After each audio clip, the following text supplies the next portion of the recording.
Bismillahirrahmanirrahim. In the name of Allah, the most beneficent, the most merciful. My dear students, welcome to Al Huda School. Dear students, we are dealing to grade 7 and our subject is English literature, and my name is Muhammad Asif Musa Mansoor. My dear students, I am your English teacher, and lastly we have completed unit number 1 of our English literature book, and right now we are starting unit number 2. The name of unit number 2 is Black Beauty, and it is present on page number 19 of your book. My dear students, Black Beauty is a novel and it has been written by Annie Sewell. So my dear students, let us start this chapter.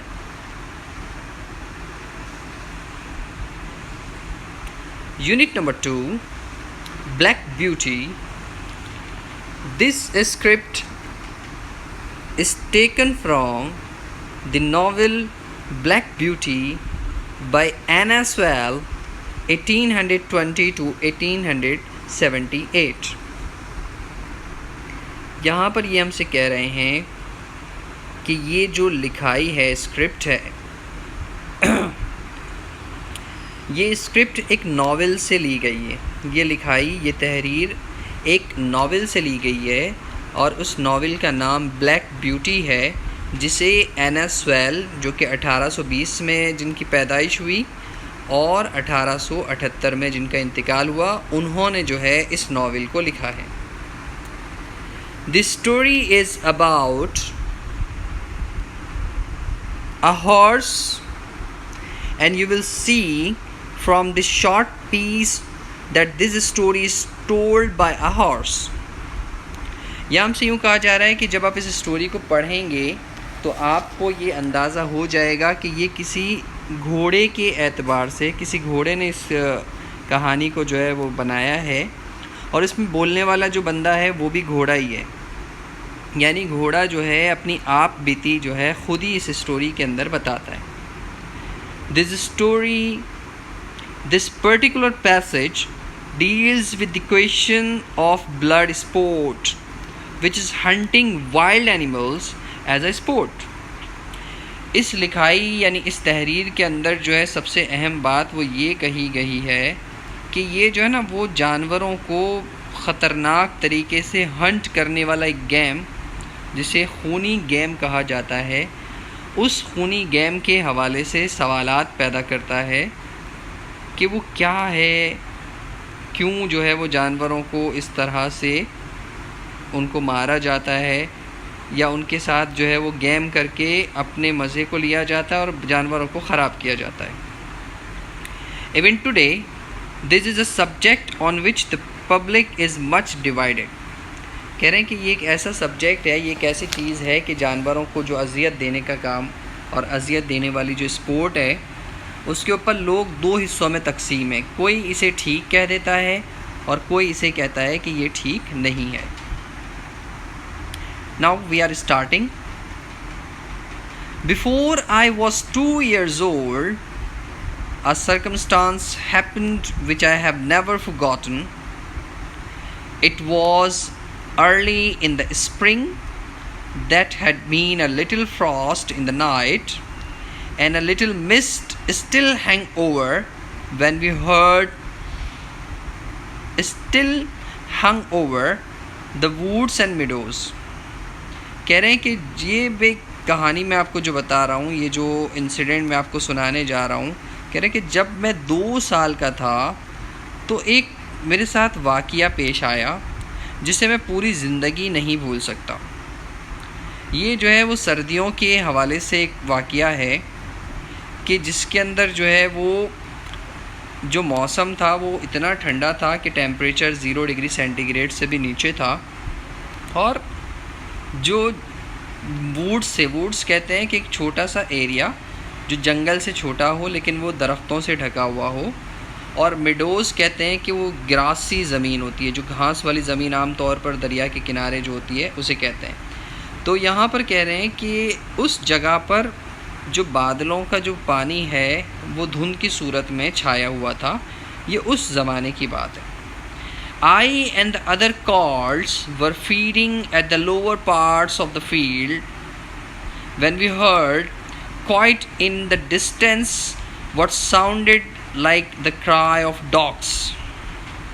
अब यहाँ कह रहे हैं कि मैं और दूसरे कॉल्ट्स यहाँ पर कहते हैं कि एक घोड़ा जो मेल हॉर्स होता है जिसकी उम्र 4 से 5 या 5 से 6 साल होती है, उसे हम कॉल्ट कहते हैं। कि घोड़ा, छोटे छोटे घोड़े, कह रहे मैं और वो जो है ना वो घास वगैरह जो है नीचे की तरफ जो है वो मैडो पे घास वगैरह चढ़ रहे थे, खा रहे थे।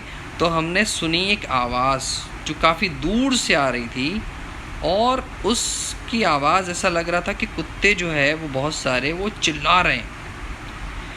Oldest of the Colt raised his head, pricked up his ears and said, "There are the horns," and immediately cantered off, followed by the rest of us, to the upper part of the fields. अब कह रहे हैं कि हम में जो सबसे बड़ा कॉल्ट था, जो हम में सबसे बड़ा घोड़ा था, उसने अपने सर को घास चढ़ाते हुए ऊपर उठाया और गौर से जो है ना वो जो कुत्तों की आवाज़ आ रही है उसे केयरफुली सुनना शुरू कर दिया। यानी उसे कुछ इंटरेस्टिंग आवाज़ आ रही थी कि कुछ है गड़बड़। उसने उस आवाज़ को सुनना शुरू कर दिया और उसने कहा कि भाई यहाँ पर हॉर्न्स है। हॉर्न्स कहते हैं कि कुत्तों को कि जो बहुत तेज़ भागते हैं और उन कुत्तों की खुशबू सूंघने की यानी स्मेल की जो हिस्स होती है बहुत तेज़ होती है और आम तौर पर ये जो है वो शिकार वगैरह के लिए इस्तेमाल होते हैं। तो कह रहे हैं कि वो फ़ौरन से पहचान गया कि भाई ये शिकारी कुत्ते हैं और इमीडिएटली कैंटर्ड ऑफ, यानी वहाँ से जो है ना भाग के तेज़ी के साथ, बहुत तेज़ी के साथ नहीं, इंतहाई तेज़ी के साथ नहीं, बल्कि कुछ तेज़ी के साथ नीचे वाले हिस्से से भाग कर वो ऊपर वाले हिस्से के ऊपर आ गया और बाकी भी घोड़ों ने उसको फॉलो किया और सब के सब ऊपर आ गए to the upper part of the field where we could look over the hedges and see several fields beyond. कह रहे वहाँ से हम जो है वो नीचे वाले हिस्से को और ऊपर से रहते हुए और बहुत सारी चीज़ों को देख सकते हैं। हैज यहाँ पर वर्ड इस्तेमाल हुआ है। हैज का मतलब ये है कि एक रॉ बनी हुई होती है, वहाँ झाड़ियाँ लगी होती है या फिर छोटे छोटे दरख्त जो है ना वो पास पास लगे होते। तो हम ऊपर वाले हिस्से के ऊपर आ गए और वहाँ से हम सारी तस्वीर को आराम से देख सकते थे। So my mother and an old riding horse of our masters were also standing near and seemed to know all about it. कह रहे हैं कि ऊपर जब हम गए तो वहाँ देखा कि मेरी अम्मी यानी घोड़े की अम्मी और कुछ हमारे और जो है ना मास्टर्स के घोड़े वगैरह वहाँ पर वो खड़े हुए थे और उन्होंने भी इस चीज़ को समझ लिया था कि नीचे कुछ गड़बड़ है। They have found a hare, said my mother. And if they come this way, we shall see the hunt. And soon the dogs were all tearing down the field of young wheat next to ours. कह रहे हैं कि उन्होंने देखा, यानी अम्मी कह रही कि उन्होंने जो है ना ये कुत्तों ने वो हेयर को देख लिया। हेयर जो है ना खरगोश नुमा एक जानवर होता है जो बहुत तेज़ी के साथ जो है वो रन करता है और इसके जो है ना पीछे के पाँव बहुत मजबूत होते हैं और काफ़ी तेज़ी के साथ जो है ना वो भागता है। तो अम्मी कह रही हैं कि उन लोगों ने जो है वो हेयर को देख लिया है और हम जो है अगर यहाँ पर खड़े रहे और ये यहाँ से गुज़रे तो हम ये शिकार देख सकते हैं। I have heard such a noise as they made. I never heard such a noise as they made. कह रहे कि मैंने आज तक ऐसी आवाज़ देखी नहीं, सुनी नहीं होगी जो वो बना रहे थे। They did not bark. उन्होंने भौंकना नहीं शुरू किया। Nor howl, ना तो उन्होंने हाउलिंग की। हाउलिंग कहते हैं कि ज़ोर ज़ोर से लंबे लंबी जो है ना रोने जैसी आवाज़ें निकालना। Nor whine, और कोई तकलीफ़ वाली आवाज़ भी वो नहीं निकाल रहे थे।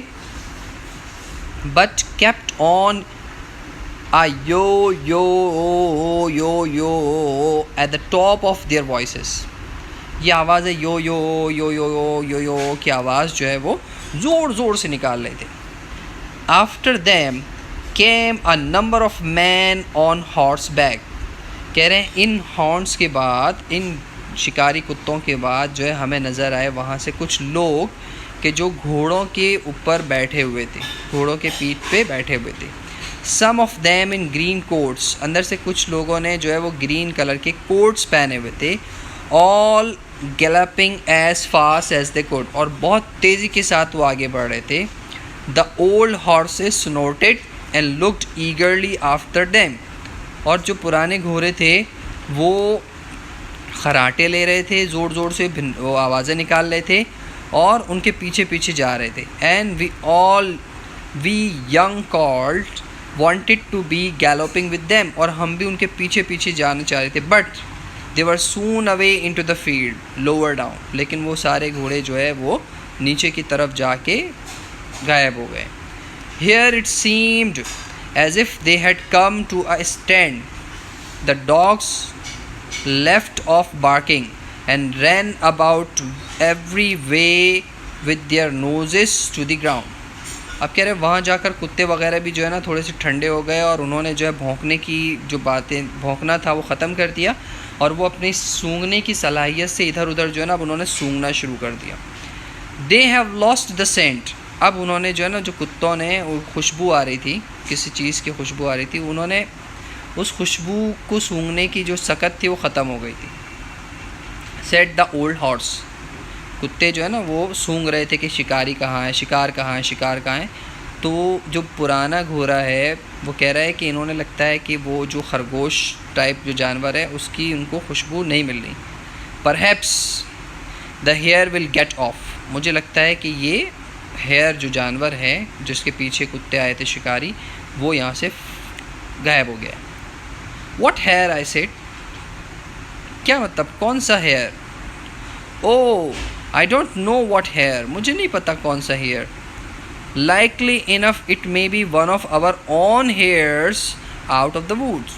मुझे ऐसा लग रहा है कि जो हेयर है, जो खरगोश नुमा जानदार है, वो हमारे इस जंगल के जानदारों में से कोई एक जानदार है. Any hare they can find will do for the dogs and men to run after. अब कह रहे हैं कि कोई सा भी जो है ना वो, अगर इनको यहाँ पर कुत्ते की खुशबू, कुत्तों को कोई सी भी जो है ना वो हेयर की खुशबू आ गई तो वो किसी भी हेयर के पीछे भाग जाएंगे, किसी भी खरगोश के पीछे भाग जाएंगे और उन्हें कोई फ़र्क नहीं पड़ता, कुछ भी मिल जाए शिकार करना उन्हें.